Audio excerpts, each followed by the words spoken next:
के पड़ोसी देश बांग्लादेश में विरोध ने उग्र रूप ले लिया है। पूरा देश बर्बादी के कगार पर पहुंच चुका है।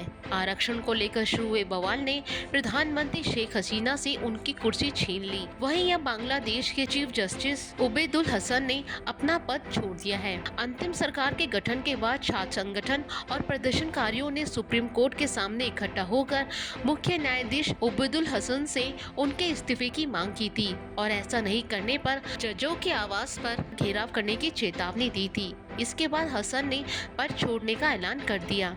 दरअसल ये खबर आई थी कि चीफ जस्टिस ने फुल कोर्ट मीटिंग बुलाई है, जिससे प्रदर्शनकारी भड़क गए। इन प्रदर्शनकारियों ने दावा किया कि मुख्य न्यायाधीश अंतिम सरकार को अवैध घोषित करने की साजिश कर रहे हैं। मीडिया रिपोर्ट्स की माने तो फांसीवादी अंतिम सरकार को अवैध घोषित करने के लिए सुप्रीम कोर्ट और चीफ जस्टिस का इस्तेमाल करने की कोशिश कर रहे हैं। इसलिए प्रदर्शनकारियों ने चीफ जस्टिस को इस्तीफा देने के लिए मजबूर किया और कोर्ट परिसर में पहुंच गए। अंतिम सरकार के खेल मंत्रालय के सलाहकार आसिफ महमूद ने भी मुख्य न्यायाधीश उबैदुल हसन के बिना शर्त इस्तीफे और फुल कोर्ट मीटिंग को रद्द करने की मांग की। रिपोर्ट में कहा गया है कि तनाव के बीच चीफ जस्टिस ने जजों की बैठक स्थगित कर दी और अपने इस्तीफे का भी ऐलान कर दिया। उबैदुल हसन पिछले साल सितंबर में सुप्रीम कोर्ट के चीफ जस्टिस बने थे। बांग्लादेश के 24वें मुख्य न्यायाधीश बनने वाले हसन को शेख हसीना के वफादार के रूप में देखा जाता था। हसन के पिता डॉक्टर अखलाकुल हुसैन अहमद बांग्लादेश की मुक्ति संग्राम में शामिल थे और संविधान सभा के सदस्य के रूप में बांग्लादेश के संविधान के निर्माण में भी उनका योगदान था। उबैदुल हसन भी बांग्लादेश की न्यायपालिका के जाने माने चेहरे रहे।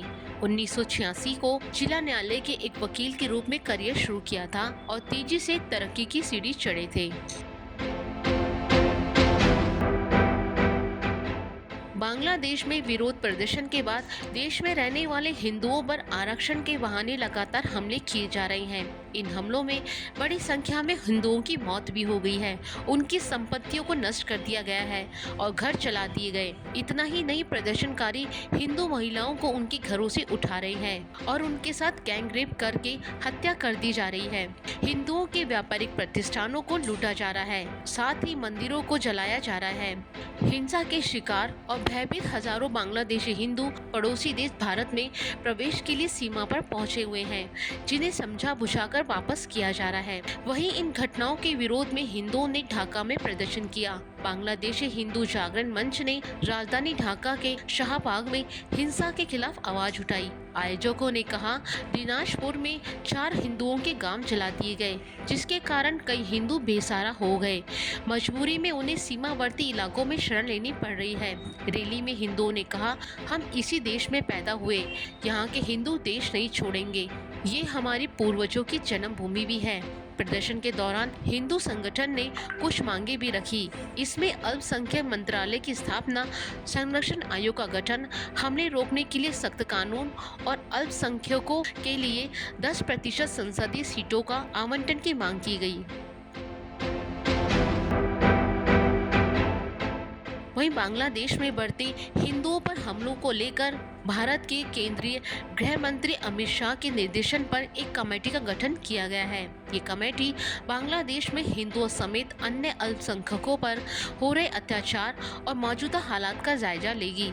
इसके साथ ही गृह मंत्री अमित शाह बांग्लादेश की सरकार के साथ बातचीत करके वहां के अल्पसंख्यकों की सुरक्षा और उनकी संपत्ति का संरक्षण सुनिश्चित कराएंगे। गृह मंत्री ने सोशल मीडिया प्लेटफॉर्म एक्स पर पोस्ट करते हुए लिखा कि बांग्लादेश में जारी हालत के मद्देनजर मोदी सरकार ने भारत बांग्लादेश सीमा पर मौजूदा हालात पर नजर रखने के लिए एक समिति गठित की है। ये समिति बांग्लादेश में अपने समकक्ष अधिकारियों के साथ संवाद बनाए रखेगी, जिससे वहां रहने वाले भारतीय नागरिकों, हिंदुओं और अन्य अल्पसंख्यक समुदायों की सुरक्षा सुनिश्चित की जा सके। इस समिति की अध्यक्षता एडीजी सीमा सुरक्षा बल और पूर्व कमान करेंगे। बांग्लादेश में अराजकता के बीच अल्पसंख्यक हिंदुओं पर हमलों को लेकर संयुक्त राष्ट्र ने चिंता जताई है। संयुक्त राष्ट्र के महासचिव एंटोनियो गुटेरस के प्रवक्ता ने कहा, हम निश्चित रूप से नक्सली आधारित हमले या उसके आधार पर हिंसा उकसाने के विरोध में खड़े हैं। बांग्लादेश के पूर्व प्रधानमंत्री शेख हसीना फिलहाल भारत में रह रही हैं, लेकिन वो कहां जाएंगी इसे लेकर असमंजस बरकरार है। अभी ये स्पष्ट नहीं है कि वो भारत में ही रहेंगी या किसी दूसरे देश से शरण की मांग करेंगी या फिर वापस बांग्लादेश लौट जाएंगी। इन सब के बीच उनके बेटे सजीव वाजेद ने हाल ही में कहा था कि बांग्लादेश में लोकतंत्र की बहाली होते ही उनकी मां वापस वतन लौट जाएंगी। बांग्लादेश से भागने के बाद शेख हसीना का कोई बयान सामने नहीं आया है। हालांकि उनके बेटे सजीव वाजेद लगातार मीडिया से बात कर रहे हैं। उन्होंने अपनी मां की सुरक्षा करने के लिए भारत सरकार का धन्यवाद किया है और प्रधानमंत्री नरेंद्र मोदी के प्रति अपनी कृतज्ञता जताई है। साथ ही उन्होंने उन रिपोर्ट्स को भी खारिज किया है जिसमें कहा जा रहा है कि शेख हसीना ने ब्रिटेन में राजनीतिक शरण की मांग की है। बांग्लादेश में हालत लगातार बिगड़ते जा रही हैं और उससे ज़्यादा बदतर हालत वहां के हिंदुओं की हो रही है। अब यह देखने वाली बात होगी कि भारत सरकार की ओर से गठित की गई ये समिति उनके लिए क्या कदम उठाती है।